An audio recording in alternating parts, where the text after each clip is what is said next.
Parte 2, capítulo 7. Winston se despertó muy emocionado. Le dijo a Julia: «He soñado que...» y se detuvo porque no podía explicarlo. Era excesivamente complicado. No solo se trataba del sueño, sino de unos recuerdos relacionados con él que habían surgido en su mente segundos después de despertarse. Siguió tendido, con los ojos cerrados y envuelto aún en la atmósfera del sueño. Era un amplio y luminoso ensueño en el que su vida entera parecía extenderse ante él como un paisaje en una tarde de verano después de la lluvia. Todo había ocurrido dentro del pisapapeles de cristal, pero la superficie de éste era la cúpula del cielo, y dentro de la cúpula todo estaba inundado por una luz clara y suave, gracias a la cual podían verse interminables distancias. El ensueño había partido de un gesto hecho por su madre con el brazo y vuelto a ser, 30 años más tarde, por la mujer judía del noticiario cinematográfico, cuando trataba de proteger a su niño de las balas, antes de que los autogiros los destrozaran a ambos. «¿Sabes?», dijo Winston, «hasta ahora mismo he creído que había asesinado a mi madre». «¿Por qué la asesinaste?», le preguntó Julia, medio dormida. «No la asesiné, físicamente no». En el sueño había recordado su última visión de la madre y pocos instantes después de despertar le había vuelto el racimo de pequeños acontecimientos que rodearon aquel hecho. Sin duda, había estado reprimiendo deliberadamente aquel recuerdo durante muchos años. No estaba seguro de la fecha, pero debió de ser hacía menos de 10 años o a lo más 12. Su padre había desaparecido poco antes. No podía recordar cuánto tiempo antes, pero sí las revueltas circunstancias de aquella época, el pánico periódico causado por las incursiones aéreas y las carreras para refugiarse en las estaciones del metro, los montones de escombros, las consignas que aparecían por las esquinas en llamativos carteles, las pandillas de jóvenes con camisas del mismo color, las enormes colas en las panaderías, el intermitente crepitar de las ametralladoras a lo lejos, y sobre todo, el hecho de que nunca había bastante comida. Recordaba las largas tardes pasadas con otros chicos, encontrando a veces hojas de verdura, mondaduras de papa e incluso con mucha suerte mendrugos de pan, duros como la piedra, que los niños sacaban cuidadosamente de entre la ceniza. Y también la paciente espera de los camiones que llevaban pienso para el ganado y que a veces dejaban caer, al saltar en un bache, bellotas o avena. Cuando su padre desapareció, su madre no se mostró sorprendida ni demasiado apenada, pero se operó en ella un súbito cambio. Parecía haber perdido por completo los ánimos. Era evidente, incluso para un niño como Winston, que la mujer esperaba algo que ella sabía con toda seguridad que ocurriría.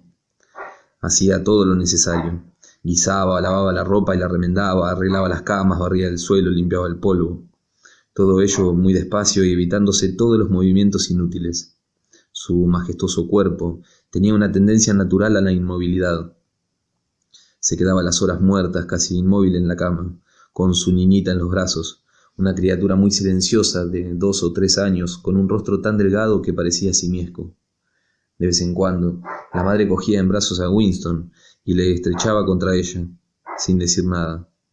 A pesar de su escasa edad y de su natural egoísmo, Winston sabía que todo esto se relacionaba con lo que había de ocurrir, aquel acontecimiento implícito en todo y del que nadie hablaba. Recordaba la habitación donde vivían, una estancia oscura y siempre cerrada casi totalmente por la cama. Había un hornillo de gas y un estante donde ponía los alimentos. Recordaba el cuerpo estatuario de su madre, inclinado sobre el hornillo de gas, moviendo algo en la sartén. Sobre todo, recordaba su continua hambre y las sórdidas y feroces batallas a la hora de comer. Winston le preguntaba a su madre, con reproche una y otra vez, por qué no había más comida. Gritaba y la fastidiaba, descompuesto en su afán de lograr una parte mayor. Daba por descontado que él, el varón, debía tener la ración mayor. Pero por mucho que la pobre mujer le diera, él pedía invariablemente más. En cada comida, la madre le suplicaba que no fuera tan egoísta y recordase que su hermanita estaba enferma y necesitaba alimentarse. pero era inútil. Winston cogía pedazos de comida del plato de su hermanita y trataba de apoderarse de la fuente. Sabía que con su conducta condenaba al hambre a su madre y a su hermana, pero no podía evitarlo. Incluso creía tener derecho a ello. El hambre que le torturaba parecía justificarlo. Entre comidas, si su madre no tenía mucho cuidado, se apoderaba de la escasa cantidad de alimento guardado en la alacena. Un día dieron una ración de chocolate. Hacía mucho tiempo, meses enteros que no daban chocolate. Winston recordaba con toda claridad aquel cuadradito oscuro y preciadísimo. Era una tableta de 2 onzas. Por entonces se hablaba todavía de onzas, que le correspondía para los 3. Parecía lógico que la tableta fuera dividida en 3 partes iguales. De pronto, en el ensueño, como si estuviera escuchando a otra persona, Winston se oyó gritar exigiendo que le dieran todo el chocolate. Su madre le dijo que no fuese ansioso. Discutieron mucho. Hubo llantos, lloros, reprimiendas, regateos. Su hermanita, agarrándose a la madre con las 2 manos, exactamente como una monita, miraba a Winston con ojos muy abiertos y llenos de tristeza. Al final, la madre le dio al niño las 3/4 partes de la tableta y a la hermanita la otra 1/4 parte. La pequeña la cogió y se puso a mirarla con indiferencia, sin saber quizás lo que era. Winston se la quedó mirando un momento. Luego, con un súbito movimiento, le arrancó a la nena el trocito de chocolate y salió huyendo. ¡Winston! ¡Winston!, le gritó su madre. ¡Ven aquí! ¡Devuélvele a tu hermana el chocolate! El niño se detuvo, pero no regresó a su sitio. Su madre lo miraba preocupadísima. Incluso en ese momento pensaba en aquello, en lo que había de suceder de un momento a otro y que Winston ignoraba. La hermanita, consciente de que le habían robado algo, rompió a llorar. Su madre la abrazó con fuerza. Algo había en aquel gesto que le hizo comprender a Winston que su hermanita se moría. Salió corriendo escaleras abajo con el chocolate derritiéndosele entre los dedos. Nunca volvió a ver a su madre. Después de comerse el chocolate, se sintió algo avergonzado y corrió por las calles mucho tiempo hasta que el hambre le hizo volver. Pero su madre ya no estaba allí. En aquella época, estas desapariciones eran normales. Todo seguía igual en la habitación. Solo faltaban la madre y la hermanita. Ni siquiera se habían llevado el abrigo. Ni siquiera ahora estaba seguro Winston de que su madre había muerto.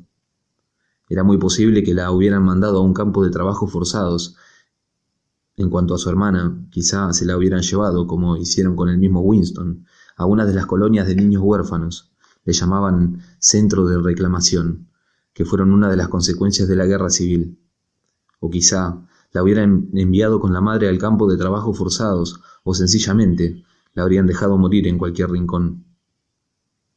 El ensueño seguía vivo en su mente, sobre todo el gesto protector de la madre, que parecía contener un profundo significado. Entonces recordó otro ensueño que había tenido 2 meses antes, cuando se le había aparecido hundiéndose sin cesar aquel barco, pero sin dejar de mirarlo a él a través del agua que se oscurecía por momentos. Le contó a Julia la historia de la desaparición de su madre. Sin abrir los ojos, la joven dio una vuelta en la cama y se colocó en una posición más cómoda. «Ya me figuro que serías un cerdito en aquel tiempo», dijo indiferente. «Todos los niños son unos cerdos». «Sí, pero el sentido de esa historia...» Winston comprendió, por la respiración de Julia, que estaba a punto de volverse a dormir. Le habría gustado seguirle contando cosas de su madre. No suponía, basándose en lo que podía recordar de ella, que hubiera sido una mujer extraordinaria, ni siquiera inteligente. Sin embargo, estaba seguro de que su madre poseía una especie de nobleza, de pureza, solo por el hecho de regirse por normas privadas. Los sentimientos de ella eran realmente suyos, y no lo que el Estado les mandaba tener. No se le habría ocurrido pensar que una acción ineficaz, sin consecuencias prácticas, careciera por ello de sentido. Cuando se amaba a alguien, se la amaba por él mismo, y si no había nada más que darle, siempre se le podía dar amor. Cuando él se había apoderado de todo el chocolate, su madre abrazó a la niña con una inmensa ternura. Aquel acto no cambiaba nada, no servía para producir más chocolate, no podía evitar la muerte de la niña ni la de ella, pero a la madre le parecía natural realizarlo. La mujer refugiaba en aquel barco, en el noticiario, también Había protegido al niño con sus brazos, con lo cual podía salvarlo de las balas con la misma eficacia que si lo hubiera cubierto con un papel. Lo terrible era que el partido había persuadido a la gente de que los simples impulsos y sentimientos de nada servían. Cuando se estaba bajo las garras del partido, nada importaba lo que se sintiera o se dejara de sentir, lo que se hiciera o se dejara de hacer. Cuanto le sucedía a uno se desvanecía y ni usted ni sus acciones volvían a figurar para nada.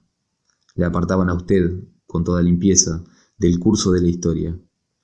Sin embargo, hacía solo 2 generaciones se dejaban gobernar por sentimientos privados que nadie ponía en duda. Lo que importaba eran las relaciones humanas y un gesto completamente inútil, un abrazo, una lágrima, una palabra cariñosa dirigida a un moribundo, poseían un valor en sí. De pronto pensó Winston que los proles seguían con sus sentimientos y emociones. No eran leales a un partido, a un país ni a un ideal, sino que se guardaban mutua lealtad unos a otros. Por primera vez en su vida, Winston no despreció a los proles ni los creyó solo una fuerza inerte. Algún día, remoto, recobrarían sus fuerzas y lanzarían a la regeneración del mundo. Los proles continuaban siendo humanos. No se habían endurecido por dentro, se habían atenido a las emociones primitivas que él, Winston, tenía que aprender de nuevo por un esfuerzo consciente. Y al pensar esto, recordó que unas semanas antes había visto sobre el pavimento una mano arrancada a un bombardeo, y que la había apartado con el pie tirándola a la alcantarilla, como si fuera un inservible trozo de lechuga.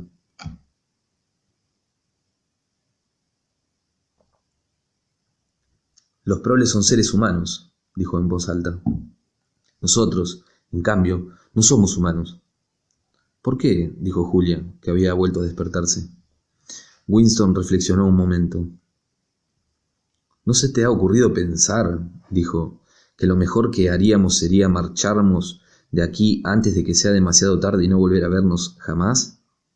Sí, querido, se me ha ocurrido varias veces, pero no estoy dispuesta a hacerlo. Hemos tenido suerte, dijo Winston, pero esto no puede durar mucho tiempo. Somos jóvenes. Tú pareces normal e inocente. Si te alejas de la gente como yo, puedes vivir todavía 50 años más. No, ya he pensado en todo eso. Lo que tú hagas, eso haré yo.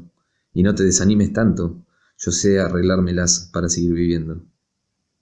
Quizá podamos seguir juntos otros 6 meses, 1 año, no se sabe, pero al final es seguro que tendremos que separarnos.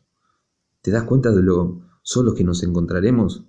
Cuando nos hayan cogido no habrá nada, lo que se dice nada, que podamos hacer el uno por el otro. Si confieso, te fusilarán, y si me niego a confesar, te fusilarán también. Nada de lo que yo pueda hacer o decir o dejar de decir y hacer serviría para aplazar tu muerte, ni 5 minutos. Ninguno de nosotros dos sabrá siquiera si el otro vive o ha muerto. Sería inútil intentar nada. Lo único importante es que no nos traicionemos, aunque por ello iban a variar las cosas. Si quieren que confesemos, replicó Julia, lo haremos. Todos confiesan siempre. Es imposible evitarlo, te torturan. No me refiero a la confesión. Confesar no es traicionar. No importa lo que digas o hagas, sino los sentimientos. Si pueden obligarme a dejarte de amar, esa sería la verdadera traición.